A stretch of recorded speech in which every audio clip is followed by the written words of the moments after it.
Ladies and gentlemen, boys and girls, welcome to episode 40 of A Wild Podcast Has Appeared. I am one of your hosts, Jim Biscardi, and with me is Christian Hoffer, and not with us today is Megan Peters. Not that anything's wrong, she's just not here today. I realized as soon as I put the words out there, it made it seem like she is no longer with us. No, she is definitely still with us. Still with us. In spirit.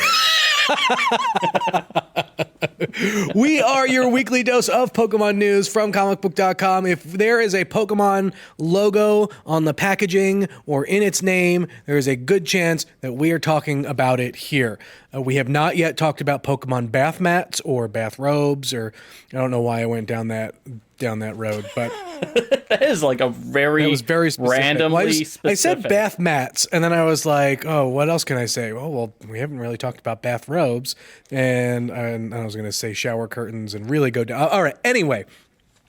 If you're new to this show, welcome. We break this show down into three parts. The first part is we hit you with the news really, really quick, and then we take a break. We come back. We do a deep dive into a bigger conversation for the week. And then at the very, very end, Christian gives us the fan favorite segment of the week, the Pokemon Fact, to help make you a better, smarter Pokemon fan. And this one is another one of those secretly horrific Pokemon facts. I love this one. This one, I read it in the notes, and I was like, I had zero idea, and I will never look at this Pokemon the same way again, ever. It's great. Especially, we'll get to it. Anyway, we had a bunch of news this week, and it's funny because I feel like we always say that, and we always have to quantify or qualify the amount of news we have on a particular week, mainly because we want you to feel invested and listen to the show longer and longer. But no, I mean, it's this week it comes as no surprise. The Pokemon likes to continually drip out stuff, and it was a pretty good week, I would say. We finally got Pokemon Home. We've been talking about it for weeks, and it is here, and of course people are upset. Well, what are people upset about? Oh, you haven't? I've heard. So a lot of the stuff that I have seen is that one, the experience on the Switch and on mobile is different enough to be pretty frustrating. I can see that. I've seen some questionable things, and this is something I think we have to dive a bit deeper into. But as far as IVs go, there are.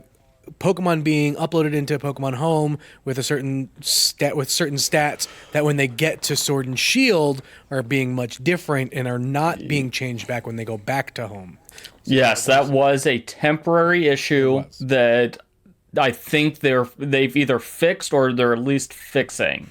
So for those of you who don't know, Pokemon Home is basically the new multi-platform storage service that the Pokemon Company is providing at a free tier and a paid tier for you to take any and all of the Pokemon that you have had and played with over the recent generations of the game, including Pokemon Go. Well, not yet, but eventually. Right. Yes. Well, that's the idea of the service. To put them there, and as new games come out or as expansions or things happen like that, if you were able to bring Pokemon from home into a game of some sort, that is the method in which you will do so. Well, we can talk about the good first. Yeah. So the good thing is one, there's a new Professor Oak, and it is the most ridiculous thing I think I've ever seen come out of the Pokemon franchise.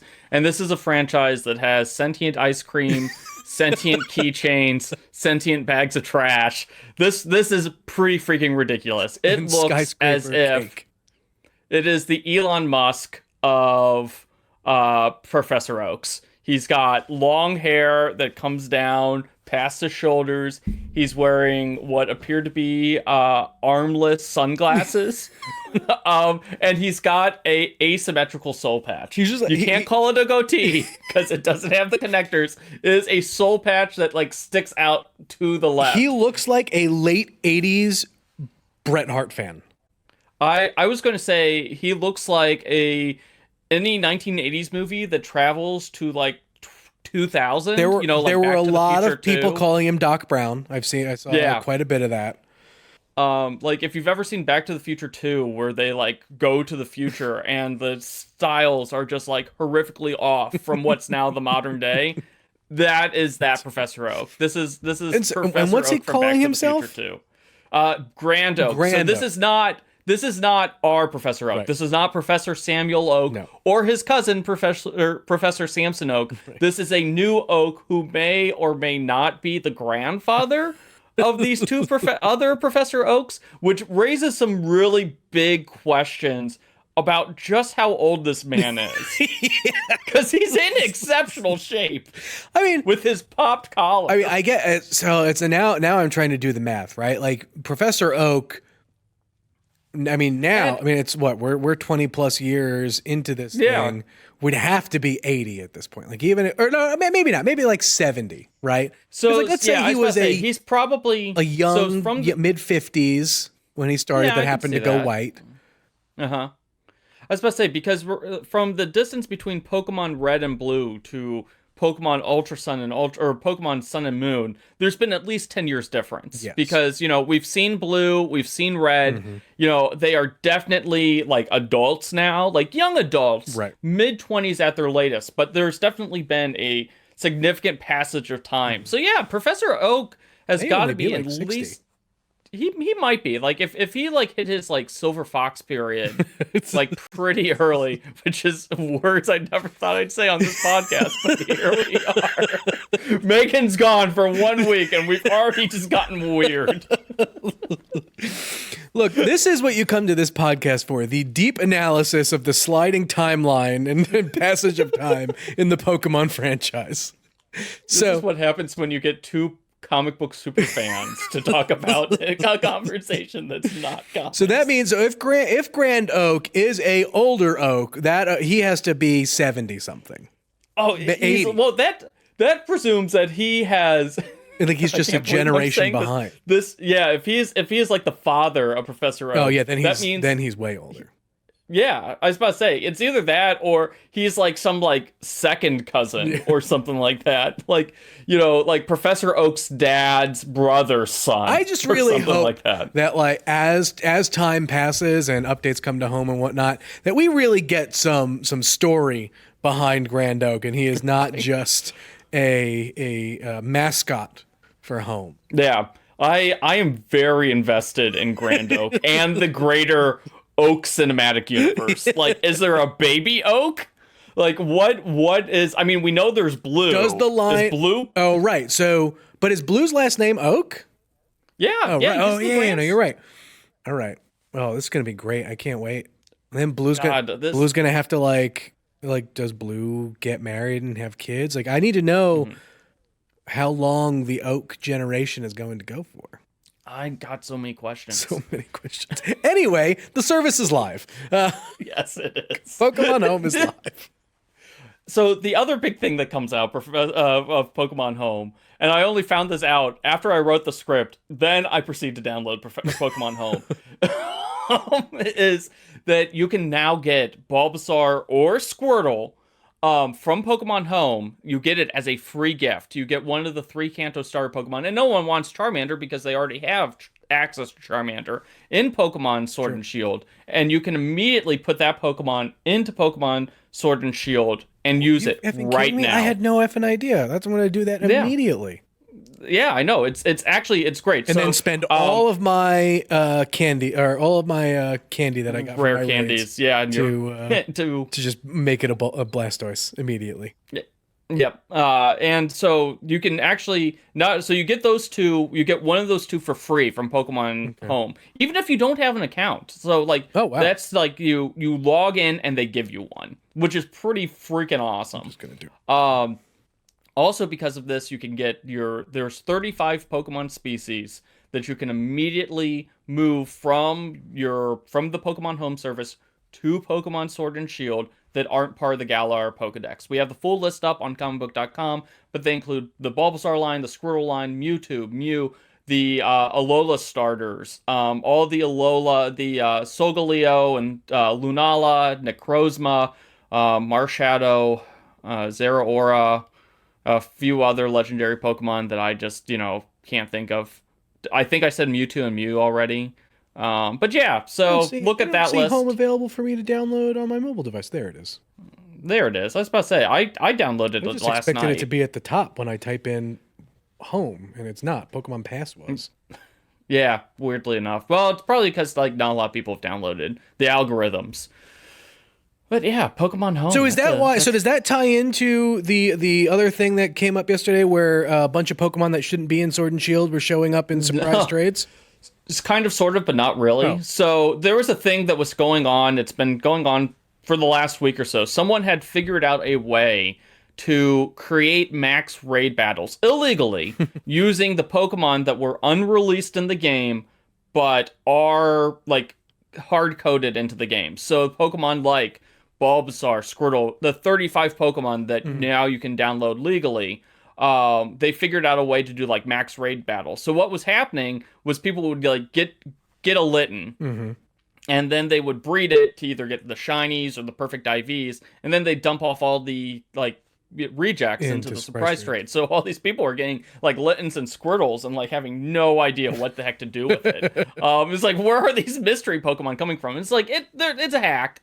And you're probably not going to get in any trouble because you just received it. Yeah. But now you can just get them legitimately. So those Pokemon will now start popping up with a lot more regularity, because Pokemon Home exists and you can just Start seeing them.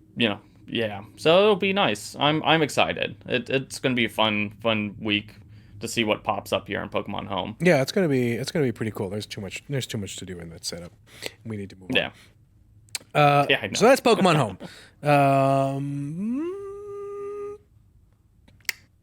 Let's move to Sword and Shield's trading card game. So the set is out. Yeah. Came out last week. Yep. Am I losing? Yep. Came out last week.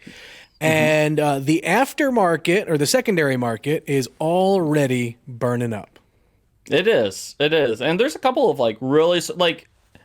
So here's the thing about the secondary market. The Pokemon secondary market, you either get people who really want the good cards and like the rarest versions of those good cards, or the trainer cards are always a big deal. Yep. And I don't think it has anything to do with them being good or not. I think people just really like that art because they're gorgeous. And like if you're like a Marnie fan, like you're absolutely going to want like rainbow Marnie. Like and so like the mix is there's only actually one actual Pokemon card on like the top list. All three variants of the Zacian V card are the hot sellers, are going for the most. So yeah, so the secret rare version of Zacian is what's the most expensive card out of the set.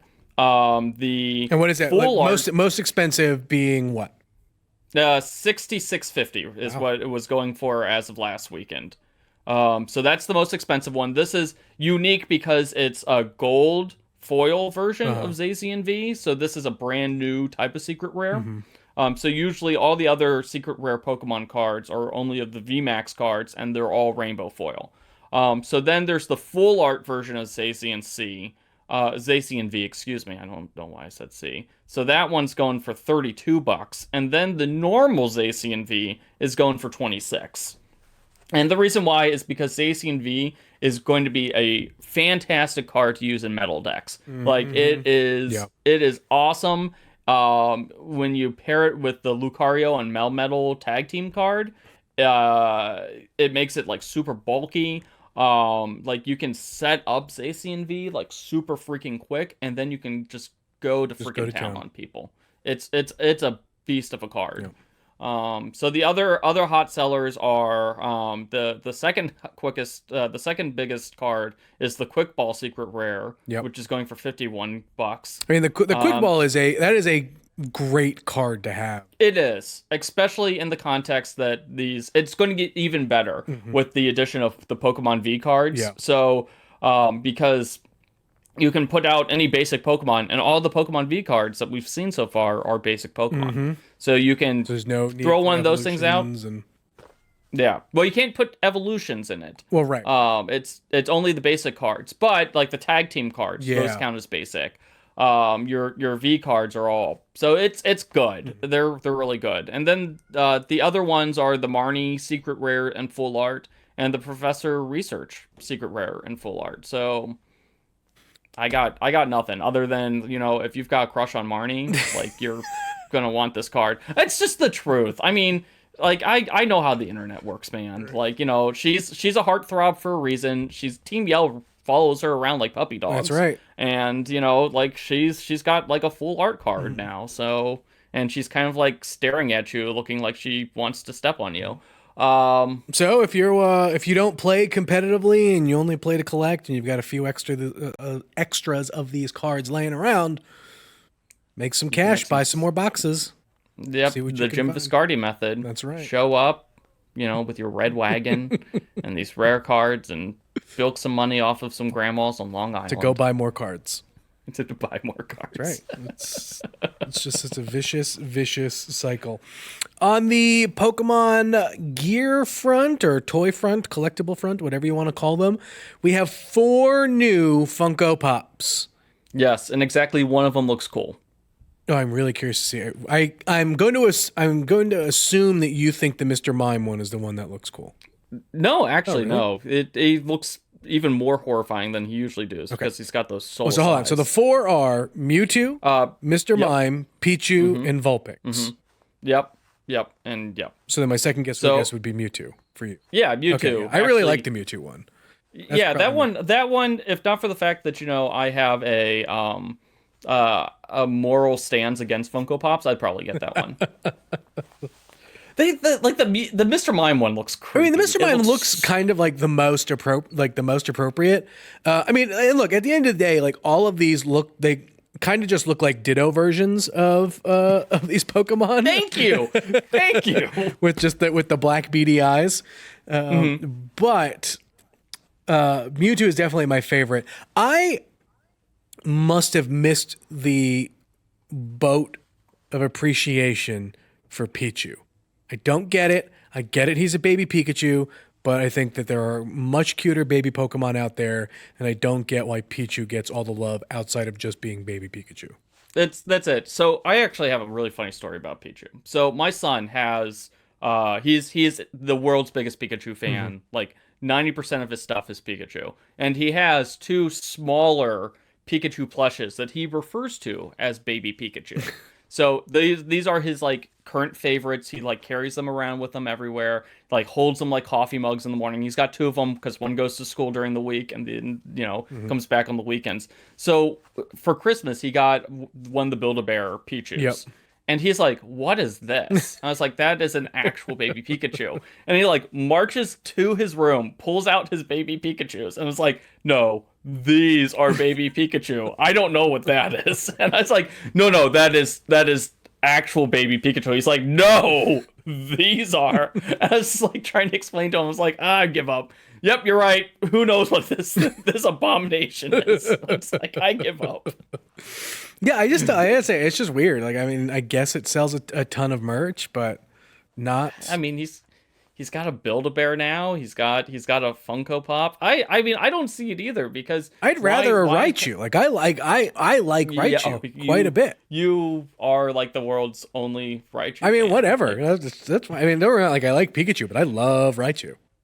Yeah, no, I mean, I don't love Raichu, but I prefer Raichu to Pichu. Yes. I mean, Pichu just he's like superfluous. He's a superfluous Pokemon. Because there's Pikachu that you get like 4 levels later. You know?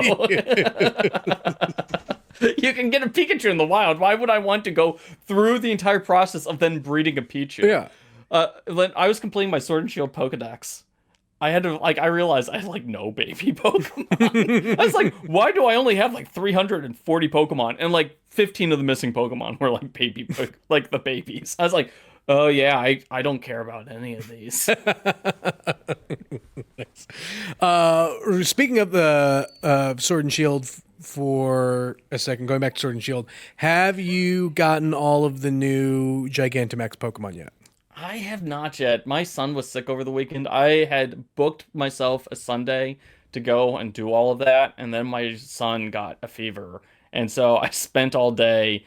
I let him pick out what game he wanted to play, and surprisingly, he picked Marvel Ultimate Alliance over Pokemon.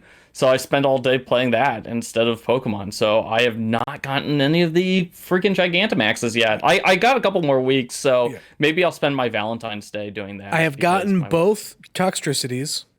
The Nice. blue and the yellow. I have gotten Orbeetle. I have not been able to get Kingler, but that's because I'm playing Shield, and so I need to jump into someone's raid to get the Kingler one. But like that's the one of all of them I've wanted like the most because it's Yeah, just he the looks coolest pretty looking. freaking I awesome. did pick up a Grimmsnarl, and I guess are the Milcrees supposed to still be showing up in Yeah. raids? Oh, okay. Because I thought Yeah, I thought they've that got cycled out, and I saw it, and I was like, oh, I still have a chance to catch get a whole bunch of Yeah, no, Milcrees. those ones still popped up. That was kind of like a surprise addition. They didn't do a really good job of communicating the how long the Milcery ones were. Yeah, I'm for one, I'm glad. Orbeetle is one of my favorite It looks Gigantamaxes. so cool. Yeah, it just cracks me up, his little UFO head. Mhm. Well, it's quite large, Oh, but I finally got Colossal too, who I've been oh, waiting nice. for. But the Grimmsnarl Gigantamax is a very very cool form. Yeah, he looks freaking terrifying. That is like a Pokemon that you would expect to be like a ghost Pokemon, just Although I because hate his shiny form. it's white, Yeah, right? it's all white, like with like a pink face. It just looks really freaking weird. It's like you have to go from like badass goth, like, pixie to actual pixie.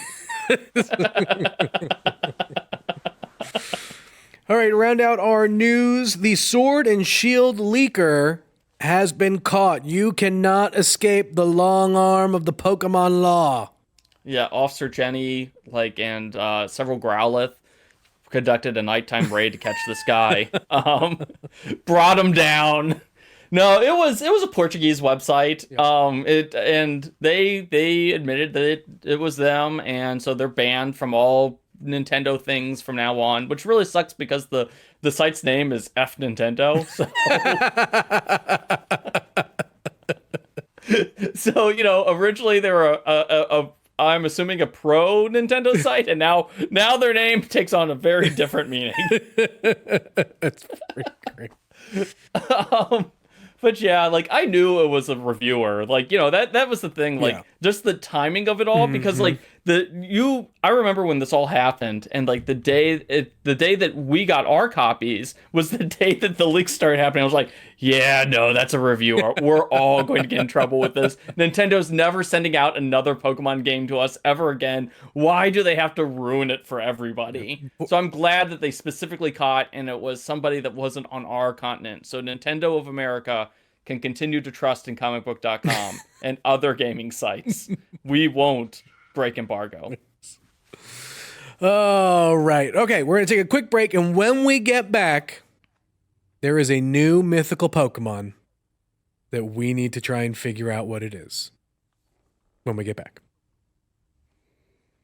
Okay. So, this is kind of breaking news-ish as we are recording this, kind of. Yeah. It just happened like overnight. So Korokoro, which is the Japanese magazine that occasionally breaks Pokemon news, it's like a video game / manga magazine. They were doing a live stream, and they briefly flipped to the mythical Pokemon. So we got like one arm and a part of its head. They're going to be showing a silhouette of it in this month's issue before the full release on February 27th. So we know what one of its arms looked like. Yes. So based on that, what do you think it is? Well, I mean, I guess it's safe to assume that this does not have to do with the expansion.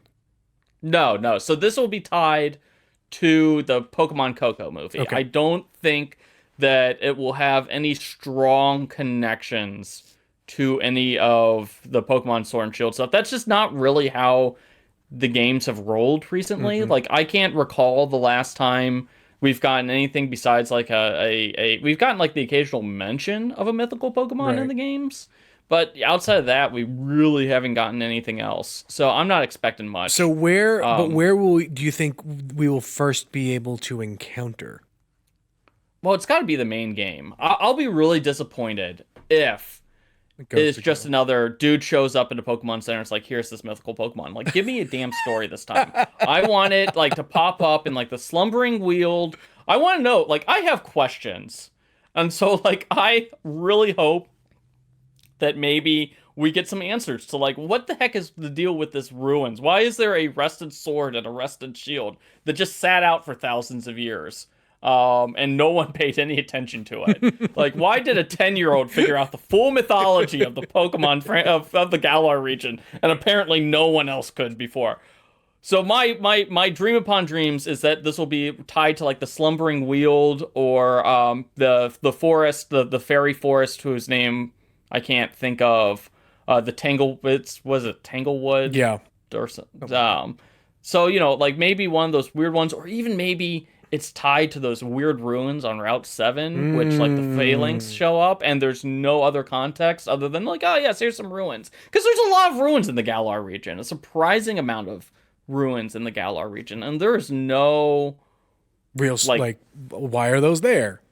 Yeah, there's not even, like, they don't even, like, explain, like, give even, like, a hint to it. Like, I remember with Pokemon XY, they had ruins, but they're like, oh, yeah, there was a war here. This is actually a graveyard. Enjoy. It's like, wait, what? It's like, oh, by the way, this like stone circle is actually an ultimate weapon that can be used to destroy the world. It's like, what is going on here? What type do you think it is? I'm going lit. I'm thinking it's a grass type. Grass type. Yeah. So here's my reasoning. So we know it's Coco. Yep. It's going to tie into the movie. Yep. Coco. If you take a look at Coco, his arm stuff is, like, you know, he's got, like, the same wristband as this Pokemon. So that gives me, like, the jungle vibe. Okay. So I'm thinking that we're going to get, like, a pure grass type mythical Pokemon. So that's what I was going to ask. Like, do you think it's going to be pure grass, if anything? I do. I mean, we just got Zeraora, which was a pure electric type, I believe. Yep. It's either electric or it was an electric steel, but I think it was just pure electric. And it would be kind of cool because Coco's got the ties to the Celebi stuff. Mm-hmm. So it'd be nice to get another grass type one, because I'm going to get yelled at here in the comments. And they'll probably tell me to shut up again and how I just need to talk less. But you're fine. But I think that would give us, like, our first grass type mythical Pokemon that we've had since, like, Celebi. Mm-hmm. Like, I'm running through, like, the list internally, and I can't think of another one. So it'd be nice to get, like, a grass type. Yeah. That's what I'm saying. That's my official prediction. I like that. I wasn't. I was kind of hoping for a bug. Oh, that'd be cool. Yeah, but it's got paws. Yeah, it does have paws, and so I was kind of hoping it would not be like, it would be a double type with something else. But like, here's like half bug. Well, but like, so, like, it's so funny because Sword and Shield, I keep finding myself going back to building a bug type team. It's got some good bug types. It's got some great bug types, and so that's just really me just being selfish for wanting, like, just a legendary bug type. Well, we haven't gotten, like, a mythical bug type, so it is. It would be really cool. I don't think this one is. Yeah. Just because paws, right. Like, when you see, like, it's got hands. Yeah. Now it could be some, like, abomination against, God. I mean, because that's a theme in Sword and Shield. That's right. I mean, just look at Eternus. It's just like, hey guys, here's a bug with opposable thumbs. Deal with it. Like, God. All right, we are running low on time, so we got to run to the Pokemon fact of the week. Christian, what do you got for us? Okay, this is the weirdest one we've had yet. Vileplume is a carnivorous Pokemon. That is just... Okay, tell us why. Okay, so, this is Pokedex. This is a Pokedex entry. It uses its petals to attract prey. Then it paralyzes them with its, stun spores, and then devours it. I mean, it's like a Venus flytrap. Here's the thing. It just goes to show that as kids, we either read these entries and we're just like, yeah, okay, that's fine. Or we're just like, we are pushing that button to get to the next screen fast enough and just, like, missing that. Because it's just insane. I couldn't believe it. Like, and now I just can't get this, like, picture because, it's not like Vileplume's mouth is on the top of its head. Like, it's got an actual mouth. So I just got this image of, like, it like looking up in the forest at night with like blood coating its mouth as it like stands over a Pidgey or something like that. Like I'm terrified of this Pokemon now. Yeah, and it's just like, because in every like outside of the game iteration of Vileplume, it's always been bouncy and sweet and whatever. No, it's a stone cold killer. It paralyzes its prey and probably eats it alive. Like, think about how terrifying it is. It's like, oh, hello there, Vileplume. Like, like there's always these jokes about cats and how like the second that you die, your cats are just going to eat you. That's probably how Vileplume is. Like, think about it. Like, but it's all an act. Vileplume, what do you feed it? Like, you just feed it raw meat? Apparently. I mean, it's got to be. It's got to be omnivorous, so it's got to eat. It probably eats both. I mean, does it? Because wouldn't that be cannibalism? I mean, like, yes, but I mean, because originally you just think it would like squinting subsist. too hard. I'm just saying, like, you'd think it would just subsist off like chlorophyll, like generate its own thing, but no, it eats. It must consume That's protein. True. There's the whole chlorophyll thing. Good. Like, Lord. Yeah, I mean, because it's supposed to be a corpse flower, and corpse flowers. I checked. Corpse flowers are not like, like protein. They're not like Venus flytraps. They are not carnivorous plants. They're just ugly smelling plants that uses its decaying smell to attract flies to use as pollen. Which is so weird that Vileplume is the final version of that form. And like now knowing this, that it's not Gloom. Gloom, I can totally see eating things. Oh yeah, Gloom 100%. Definitely just feasting on the corpses of dead Pidgeys, whatever, Rattatas, whatever. Yeah, but Vileplume, not precious Vileplume. It is an active hunter of the night. Vileplume used to be a core member of my team for large chunks of my playing career. I've always had a soft spot for Vileplume because it's I like I would use my Venusaur as like my offensive one, but when I needed to like bring in like a Pokemon for like capturing legendary Pokemon, I would use Vileplume because it's got access to Sleep Powder, Stun Spore. Like I could just hit legendary Pokemon with like every affliction in the sun and then let Vileplume eat it, apparently. Well, there you go. That is a look, our Pokemon facts are the best when they're the most horrifying, and sure enough, here we are. And here's the thing. We don't make this up. We don't go looking for it. This is just there in the Pokedex, and we're just walking down the Pokedex, and sure enough, the horrors present themselves to us. If you like this show, why don't you guys tell us? Either hit us up on Twitter, but the best way to do it is to go to iTunes and leave us a 5-star review. If we read that review on the air, we haven't done it in a while. We'll probably do it in a week or so. We will mail you a free Comicbook.com t-shirt. I will say that sometimes it does take us a bit to get there because we have to get the labels and then get them to mailroom and weigh them, and it's a whole process, but they do make it out there. Otherwise, if you want to talk about some of your favorite Pokemon, or what are your thoughts on the news that we have spoken about today, you can find me at Twitter at Jim Viscardi, and I'm at Twitter at Seehofer Cbus.